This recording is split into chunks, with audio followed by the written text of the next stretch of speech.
Good morning, all of you. Class 7 students, how are you all? Hope you're fine. Taking good care of yourselves, staying safe.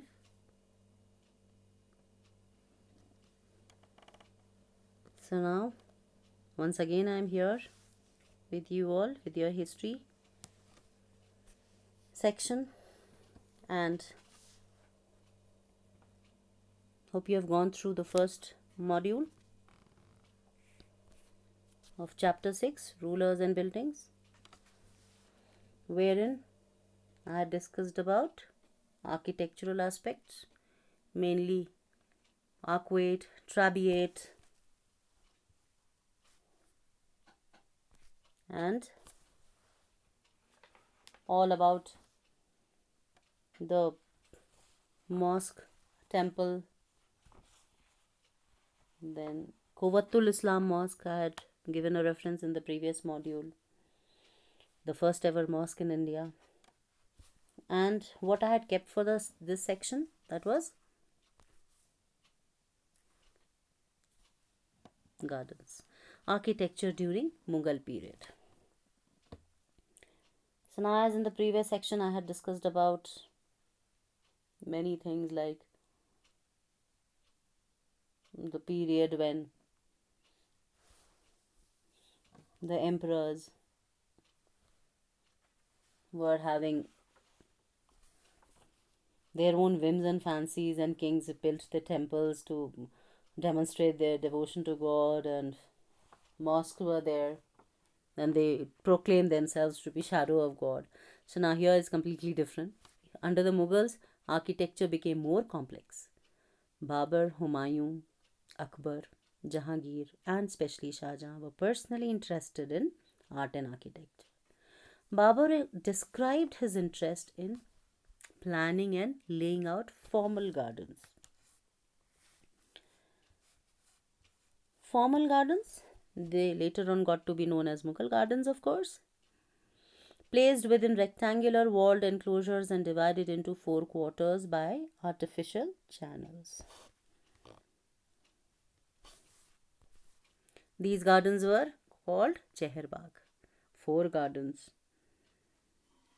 Now, four gardens, of course, but since there was symmetrical division into quarter, henceforth it was given this name. And beginning with Akbar, some of the most beautiful Cheherbagh were constructed by Jahangir and Shah Jahan in Kashmir, Agra, and Delhi. So later on, the Mughal gardens were also, the term was changed to Bagh or Baghicha. During Shah Jahan's reign, the different elements of architecture were fused together in a grand harmonious synthesis. The ceremonial halls of public and private audience, Diwan-e Khas, Soam, were carefully planned. These courts were also described as Chihil Sutun or 40 pillared halls. Earlier, we were in the previous module, I had discussed about Hasht Behesht, that is 8 paradises. That was a central hall surrounded by 8 rooms, and of course, it was constructed with red sandstone, edged with white marble. Of course, Pietra Dura also I discussed there. Right. So now here, moving on to audience halls had resemblance with a mosque. The pedestal of the throne was described as Qibla. The idea of the king as the representative of God on earth was well suggested by these architectural features.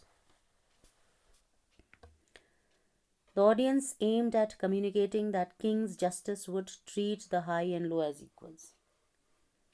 So now, when the pedestal of the throne was described as Qibla, more frequently, the direction faced by Muslims at prayer, since everybody faced that direction when the court was in session.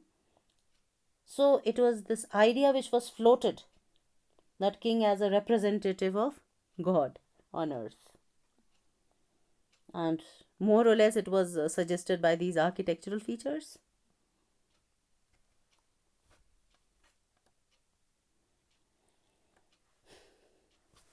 So they have to be treated as equal, because once the king proclaims himself to go as god, of course he's not anybody to discriminate amongst the people. Shah Jahan's capital was at Agra, where nobility had constructed their homes on the banks of river Yamuna and set amidst the former gardens constructed in Cheherbagh format. Historians describe them as the riverfront garden, where the dwelling was located on the edges. White marble mausoleum was placed here. Taj Mahal, Pietre Dura work. Pietre Dura work, I hope you recall. What was it? Colored hearthstones placed in depressions, carved into marble or sandstone. Often it was used as tabletop or in the carvings on the walls. Especially Pietre Dura work is done on Taj Mahal, and here it also depicts the riverfront garden. The panel, this channel of water is there. Shah Jahan adapted the riverfront garden in the layout of the Taj Mahal. The white marble mausoleum was placed on the terrace by the edge of the river, and the garden was to its south. The directions, they were very particular about taking into account the directions. Shah Jahan developed his architectural work as a means to control the access that nobles had to the river. Taj Mahal Chahar Bagh Gardens. See, the layout is shown here. They are four walled, symmetrical divisions. And of course, when Shah Jahan had built Shah Jahanabad, he constructed Shah Jahanabad in Delhi, the imperial palace commanded the riverfront. Only specially favored nobles like his, Dara Shikoh, his eldest son, were given access to the river, and all others had to construct their homes in the city away from the river Yamuna. They did not have an access to it. And of course, as construction increased between 8th and say 18th centuries, considerable sharing of ideas across the region was actually the tradition of one region was adopted by another. This was happening. It's a common feature. Then Cheherbagh. Now we are going to talk about elements of Cheherbagh. What were they? The monument placed in the Bagh, a central dome for the building. Now here you can relate with Taj Mahal if you need to. Then a gateway, use of sandstone, marble, etc., and a big courtyard.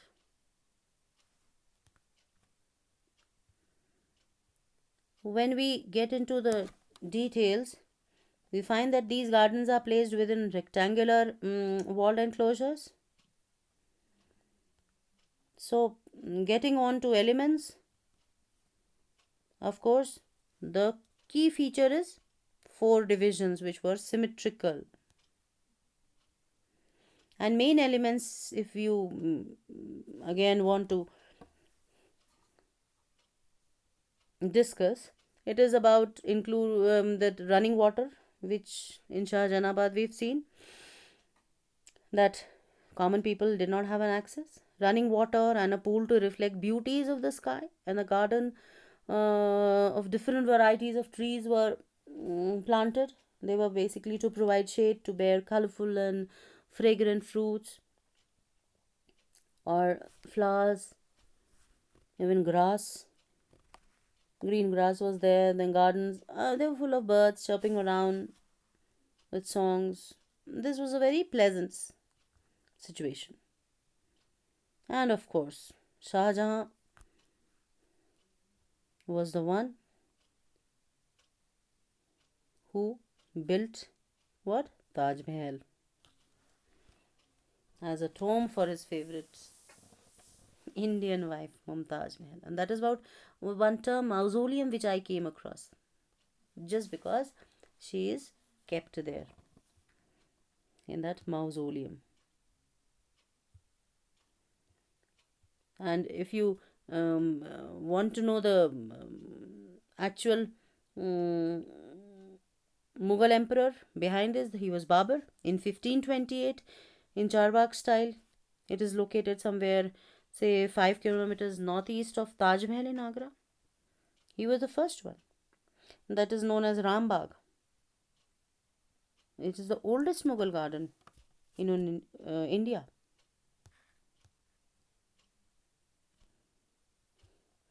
So the question arises, why did they build so many gardens? They were actually influenced by Persian gardens and intended to create a representation of an earthly utopia in which humans coexist in perfect harmony with all elements of nature. Perhaps this would have been the reason. Now, here clippings show Shalimar Bagh, Mughal Gardens,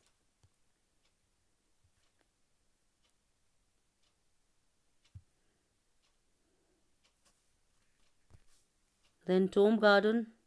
This is another Mughal garden.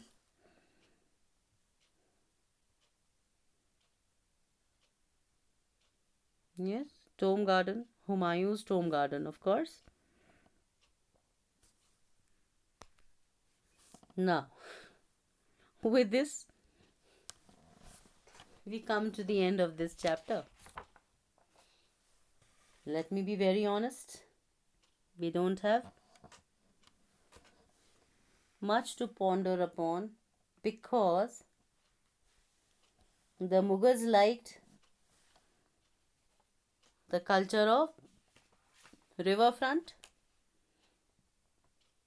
and the creation of large empires.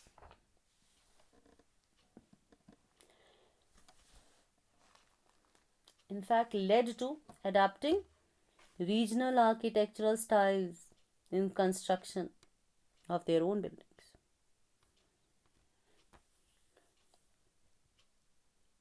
So, to summarize,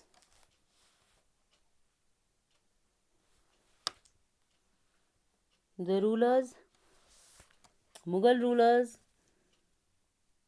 gave lot many number of Mughal gardens. Later on, a place of recreation, but initially their idea was to make sure that the nature is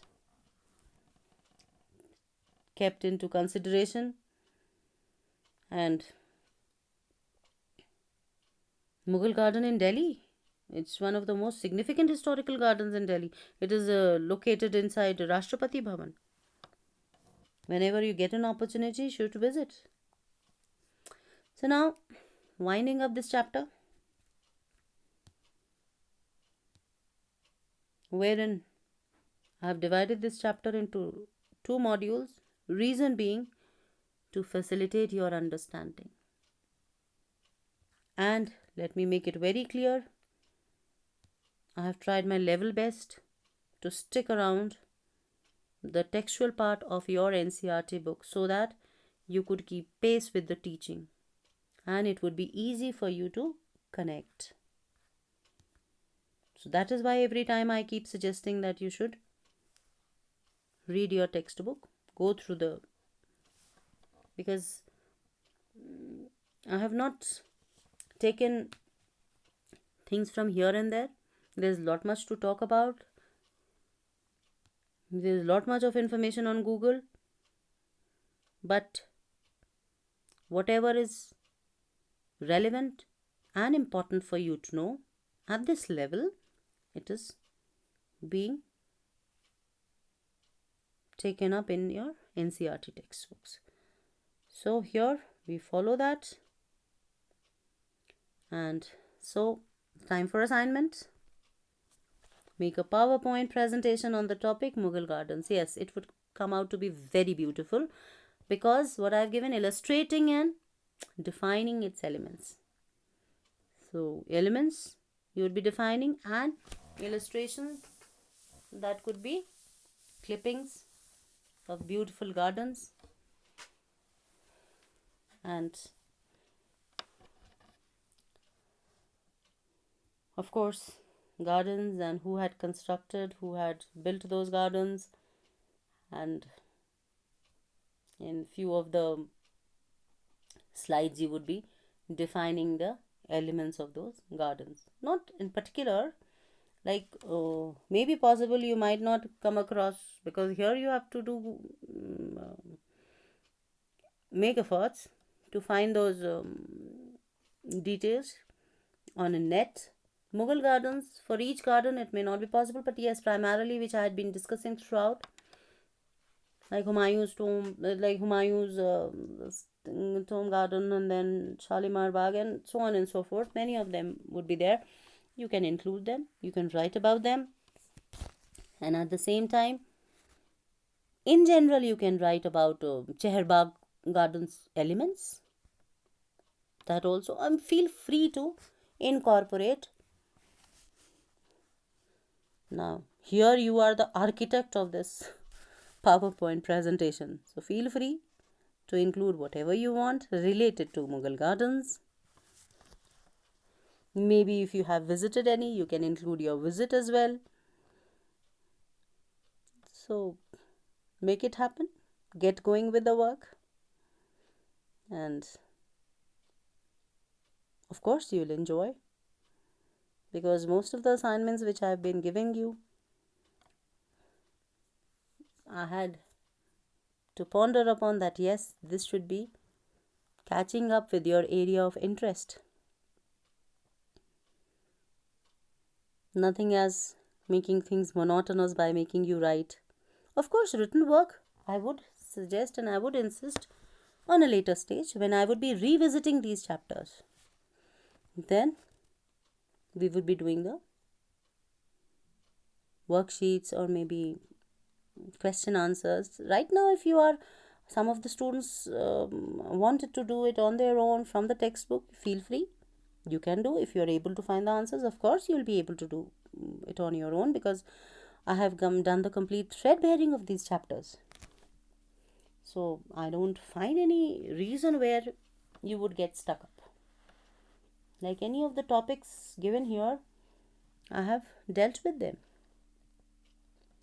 And previous module, you have been given those architectural features, that is basic features of architecture, that is arches, domes, then trabeate and arcuate, that is basic principles of architecture I have discussed at length. Then of course the topmost part of the temple, then temple of course, then garbhagriha, then pietra dura, that work I have discussed all that, right? I had kept this Cheherbagh gardens or beautiful gardens or elements of these gardens for this section and module, which is comparatively simple. And Shahjahanabad I did not discuss much, because Shahjahanabad layout, again, this is Mughal city at Shahjahanabad, and most of the times it is that wherein the common man was not allowed to get an access to the water. So this was it from my end, and